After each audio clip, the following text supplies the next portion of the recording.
صلی علی رسول کریم.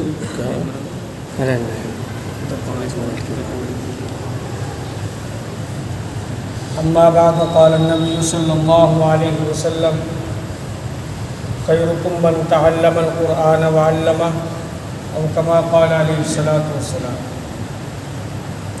معزز گرامی قدر، ہمارا اور تمہارا مل کر یہاں پر بیٹھنا قرآن کریم کی نسبت سے ہوا.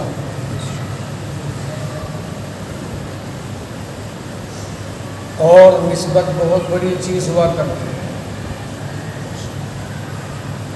نسبتوں سے بڑے کام بنتے ہیں. اور جس کی قرآن کریم کی طرف نسبت ہو جائے تو کیا کہنا، کیونکہ قرآن تو اللہ کا عظیم کلام ہے اور قرآن والے تو سب سے بہتر ہیں. معروف و مشہور حدیث ہے، آپ حضرات کے سامنے پڑھیں، خیرکم من تعلم القرآن وعلمہ، کہ سب سے بہتر وہ ہیں کہ جو قرآن کریم کو سیکھتے ہیں اور سکھاتے ہیں. اللہ کے نبی علیہ الصلاۃ والسلام کا یہ پاک ارشاد ہے، خیرکم من تعلم القرآن وعلمہ. سب سے بہتر وہی ہیں جو قرآن کریم کو سیکھنے سکھانے میں مشغول رکھتے ہیں اور اپنے آپ کو قرآن کریم کے حوالے کر دیتے ہیں اور تمام کا تمام وقت جو ہے قرآن کریم کو دے دیتے ہیں. کیونکہ قرآن کریم ایسے نہیں آتا، علم ایسے نہیں سیکھا جاتا. علم کو، قرآن کریم کو جب تک تم پورے طور پر نہیں دے دو گے اس وقت تمہیں علم اپنے آپ کو نہیں دے گا. جب پورے طور پر علم کو سونپ دو گے، سپرد کر دو گے علم کے، تب جا کر کے علم حاصل ہوگا، تب جا کر کے کہیں قرآن کریم سینوں کے اندر محفوظ ہو. تو اس کے اندر سب آ گئے، چاہے کوئی کتنا ہی بڑا آدمی ہو، کتنا ہی دنیا دار ہو، وہ سب ہیں. کتنے ہی بڑا عہدے دار ہو، بادشاہ ہو، وہ سب اس کے اندر شامل ہے. کہ اس سے بہتر وہ ہو ہی نہیں سکتا جو قرآن کریم کو سیکھتا ہے اور سکھاتا ہے. اس لیے اس کی تعلیم کی طرف ضروری توجہ دی جائے تاکہ ہمارے بچے جو ہیں قرآن کریم کی تعلیم سے جو ہیں واقف ہو جائیں اور قرآن کریم کی تعلیم کو سیکھنے اور سکھانے والے بن جائیں. دیکھیے، کوئی آپ سے یہ نہیں کہتا کہ آپ دنیا کی لائن کے اعتبار سے نہ پڑھائیے بچوں کو، آپ پڑھائیے اور اچھے انداز میں پڑھائیے. ہوتا کیا ہے ہمارے یہاں، ہم بچوں کو پڑھانا شروع کرتے ہیں کہاں پر، اسکولوں کے اندر، کالجوں کے اندر. کہاں تک پڑھایا؟ 10ویں تک پڑھا دیا جی، 11ویں پڑھا دی، 12ویں پڑھا دی، اب آگے ختم. کیا ہوا جی؟ بس جی موقع ہی نہیں، موقع ہے ہی نہیں. ارے بھائی، یہ چیز تو پہلے ہی سوچنی چاہیے تھی نا، پہلے ہی نظام بنانا چاہیے تھا آپ کو.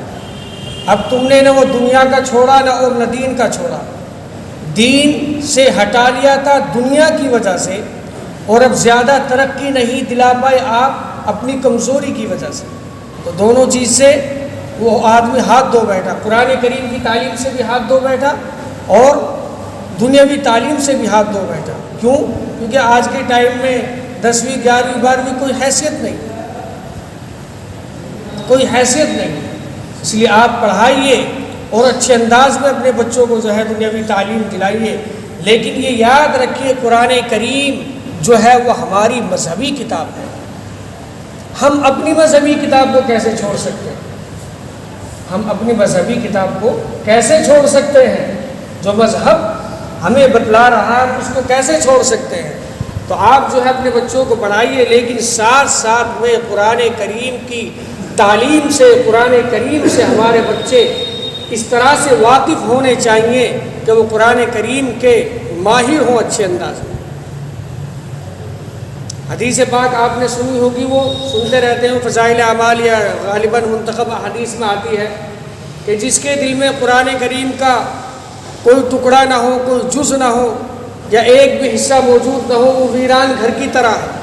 ویران گھر کی آپ حالت دیکھ سکتے ہیں. ویران گھر کیسا رہتا ہے؟ اگر کسی گھر کے اندر تالا لگا دیا جائے، اس میں اس کو 1-2 مہینے نہ کھولا جائے اور اس کے بعد جایا جائے اس کو کھولنے کے لیے، تو آدمی کو دہشت محسوس ہوگی اس کے اندر جانے کی۔ تو قرآن کریم کی تعلیم بڑی اہم چیز ہے میرے عزیزو۔ قرآن کریم کی تعلیم سے جو ہے اپنے بچوں کو روشناس کرائیں اور اپنے بچوں کی اچھے انداز میں تربیت کریں۔ قرآن کریم کی تعلیم جس کے پاس ہوگی وہی کامیاب ہوگا۔ خود قرآن کریم کے اندر خود اللہ کے نبی علیہ السلام کا پاک ارشاد ہے کہ قرآن کریم کو جو آدمی محفوظ کر کے لائے گا، آخرت میں اللہ تبارک و تعالیٰ کے پاس آئے گا محفوظ کر کے، تو اللہ تبارک و تعالیٰ کے یہاں بڑی قدر و منزلت سے نوازا جائے اور اللہ کے ہاں بڑا اعزاز اور اکرام اس کا کیا جائے۔ تو اگر آپ اللہ کے ہاں عزت چاہتے ہو، اعزاز اور اکرام اور اپنی عظمت کرانا چاہتے ہو، تو ہمیں قرآن کریم کی تعلیم سے اپنے بچوں کو واقف کرانا ہوگا۔ یہ اسی کے تحت جو ہے مجلس ہے، ہم اسی وجہ سے یہاں پر جڑے ہیں۔ ایک بچے نے ماشاءاللہ قرآن کریم حفظ کیا، اس کے لیے بھی دعا کریں اللہ تبارک و تعالیٰ اس بچے کو قبول فرمائے، اس کے والدین کو بھی قبول فرمائے۔ والدین کے متعلق بھی احادیث میں بڑی بڑی فضیلتیں آئے ہیں کہ اللہ تبارک و تعالیٰ جو ہے حافظ کے والدین کو سورج اور چاند سے بھی زیادہ روشن تاج پہنائیں، تو والدین کا مقام ہے۔ تو جو چاہتے ہیں کہ ہمیں ایسے وقت میں کہ جب کہ اولین آخرین تمام کے تمام انسان وہاں پر جمع ہو اور ہمارے سروں پہ تاج رکھا جائے، اگر آپ یہ چاہتے ہیں تو آپ کو چاہیے کہ اپنے بچوں کو قرآن کریم حفظ کرائیں اور حفظ کے بعد بھی آگے مزید قرآن کریم کے اندر اور زیادہ ماہر کرنے کے لیے اور زیادہ آگے بڑھائیں، قاری بنائیں، مولوی بنائیں۔ انشاءاللہ ہم اس طرح سے کریں گے تو اللہ تبارک و تعالیٰ ہمیں دنیا کے اندر بھی اور آخرت کے اندر بھی کامیابی عطا فرمائے۔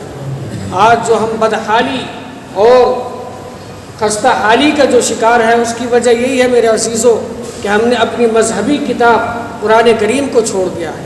آپ نے سنی ہوگی وہ حدیث، اللہ کے نبی علیہ السلام کا پاک فرمان ہے کہ اللہ کے نبی علیہ السلام نے ارشاد فرمایا کہ تمہارے درمیان 2 چیزیں چھوڑ کر جا رہا ہوں، انہیں مضبوطی سے تھامے رکھنا۔